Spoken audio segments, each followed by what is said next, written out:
कैसे हो? आशा करती हूँ सभी अच्छे होंगे और अपनी पढ़ाई भी अच्छे से कर रहे होंगे। तो मैं आप लोगों को चैप्टर 9 जंगल में इंटरनेट ये नामक आपको चैप्टर पढ़ा रही थी, ठीक है।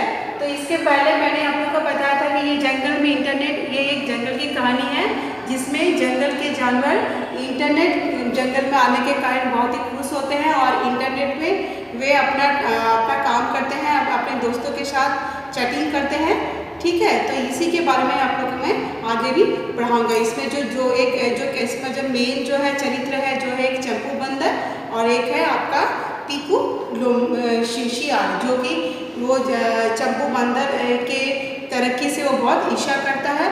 तो वो उसकी जो साइबर कैफे को उसको ठप करने के लिए वो क्या तरकीब करता है, इसके बारे में आपको मैं पढ़ाऊंगी।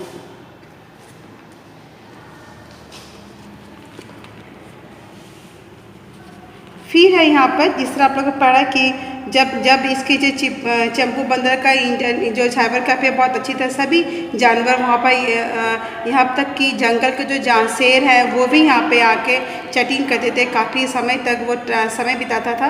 तो उसे भी लगने लगा कि वो धीरे धीरे जो चंपू बंदर जंगल का सबसे धनी जानवरों में से एक हो जाएगा, जो कि उसे पसंद नहीं आ रहा था। तो वो उसके काफ़ी तरकीब सोचने लगा कि किस प्रकार से वो उसके साइबर कैफे को ठप करेगा। पीकू शियार के दिमाग में एक योजना आई। आप लोग पेज नंबर 61 निकालें, ठीक है। तो पीकू शियार के दिमाग में एक क्या योजना आई? जंगल के राजा शेर के साथ पीकू शियार के अच्छे संबंध थे। अपनी योजना के अनुसार वह एक दिन शेर की गुफा में जा पहुंचा। तो अब चूँकि जिस तरह से चंपू बंदर वो तरक्की कर रहा था, तो अब उसको अब जो पीकू जो शियार था वो किसी भी तरह उसके इस साइबर कैफे को वो ठप करना चाहता था। तो उसके दिमाग में एक योजना आई। जंगल का जो राजा था पीकू शियार का एक बहुत ही उसके साथ अच्छा संबंध था। वो अपनी योजना के अनुसार एक दिन शेर के गुफा में जा पहुंचा। वह शेर की चापलूसी करते हुए बोला, सर आप हर समय गुफा में पड़े रहते हैं, यहाँ पड़े पड़े आप बोर होते होंगे। मैं शिकार करने के अलावा और कर ही क्या सकता हूँ, शेर ने कहा।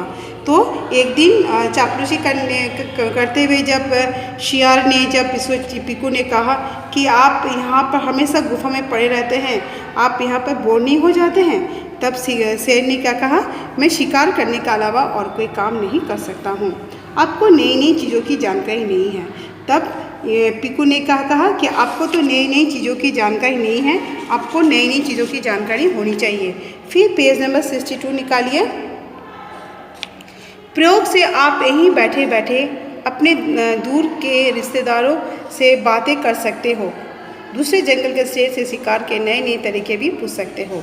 तो उन्होंने क्या कहा कि आप नई नई तरकीब के प्रयोग से आप यहीं से बैठे से आपके जो दूर जंगलों में जो आपके रिश्तेदार बैठे हैं उनसे आप बातचीत कर सकते हैं और नई नई तरीके भी सीख सकते हैं शिकार के। शियार बोला, वो कैसे? शेर ने पूछा। शेर ने शियार से पूछा कि ये कैसे संभव है, मैं यहाँ से बैठे बैठे अपने दूर के रिश्तेदारों से कैसे बातचीत कर सकता हूँ? सर चंपू बंदर ने एक साइबर कैफ़े खोल रखा है। तब शियार ने चापलूसी करते हुए क्या कहा कि चंपू बंदर ने क्या किया है, एक साइबर कैफ़े खोला है, वहाँ बैठकर कंप्यूटर पर आप यह सब कुछ कर सकते हो। पीकू शियार बोला। शेर इस बात को सुनकर हैरान रह गया। तो फिर जब उसने क्या कहा, शियार ने कहा कि चंपू बंदर ने साइबर कैफ़े में खोल रखा है जिसमें कि कंप्यूटर है और कंप्यूटर में बैठकर आप ये सब कुछ कर सकते हैं, अपने दूर के रिश्तेदारों से बात कर सकते हैं और उनसे शिकार के नए नए तरीके सीख सकते हैं। शेर इस बात को सुनकर हैरान रह गया। पीकू शियार ने शियार को उकसाते हुए कहा, सर आप एक बार चंपू के कैफ़े में जाकर तो देखिए, वहाँ आपको बड़ा मज़ा आएगा। तो फिर पीकू शियार ने क्या कहा कि सर आप एक बार उसके इसमें जाके तो देखिए, उसकी गुफा में जाके तो वहाँ पर तो देखिए कि उस कैफ़े में क्या होता है, आपको बहुत अच्छा लगेगा, मज़ा आएगा। अब तुम इतना कह रहे हो तो मैं कल ही वहाँ जाकर देखता हूँ, शेर बोला। तो फिर शेर ने क्या बोला, अगर तुम इतने ज़ोर से कह रहे हो, इतने विश्वास के साथ कह रहे हो, तो मैं कल ही वहाँ पे जाके देखूँगा कि साइबर कैफ़े में होता क्या है। शेर का पक्का इरादा जानकर पीकू शियार मन ही मन खुश हो गया। जब उसने देखा कि शेर ने पक्का इरादा कर लिया है साइबर कैफ़े में जाने के लिए, तो जो शियार है बहुत खुश हुआ। अगले दिन शेर घूमता घूमता चंपू बंदर के कैफ़े में जा पहुंचा।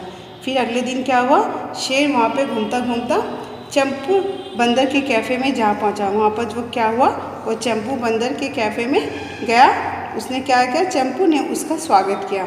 फिर चंपू बंदर ने उसका स्वागत किया क्योंकि वो जंगल का राजा था, तो जंगल का राजा उसके साइबर कैफ़े में आया। ये सुन के उसे बहुत देख के बहुत अच्छा लगा, तो उसे बहुत भव्य स्वागत किया।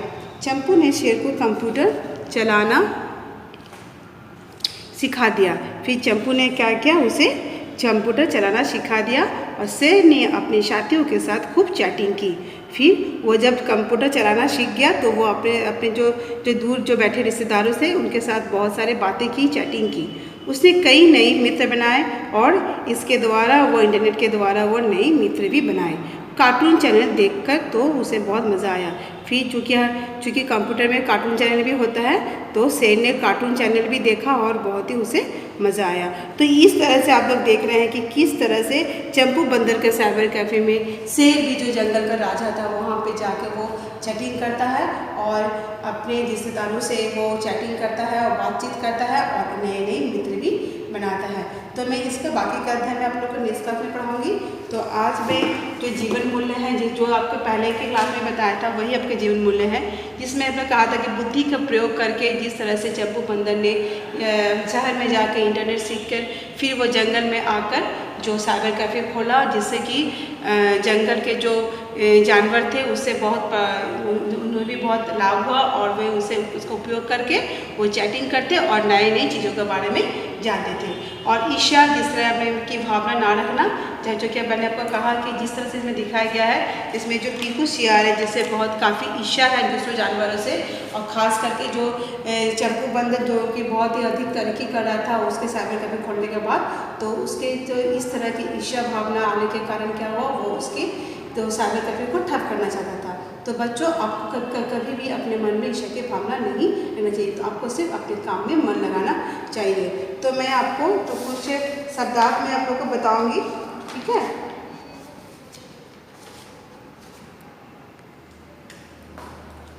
इसमें है आपका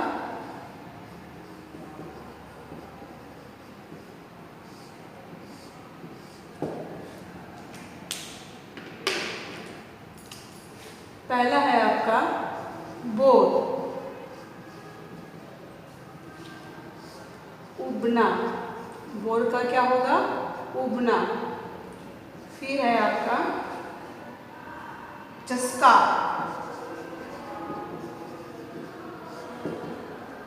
मजा आना।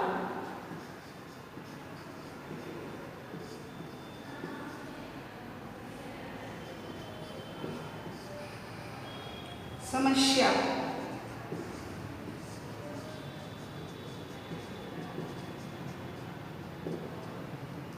कठिनाई।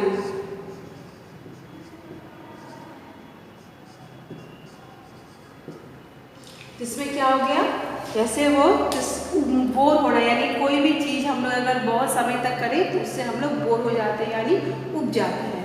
फिर आपका चस्का, मज़ा आना। अगर हम लोग किसी भी चीज़ में आपको बहुत अच्छा लगे करने में तो उसका हमें चस्का लग जाता है, यानी क्या हो, मज़ा आता है, वो करने में हमें बहुत ही अच्छा लगता है। फिर आपका समस्या, समस्या यानी हुआ कठिनाई यानी मुसीबत। तो इस तरह से शब्दार्थ आप लोग को जो किताब में आपको कुछ ही शब्दार्थ दिया है, अगर इसके बाद भी कोई अन्य शब्दों का अर्थ समझना है तो वो भी आपको समझ लेना चाहिए। और इससे रिलेटेड कोई आपको प्रश्न रहे तो वो आप हमें पूछ सकते हैं। तो आज मैं आप लोग का क्लास यही समाप्त करती हूँ। धन्यवाद।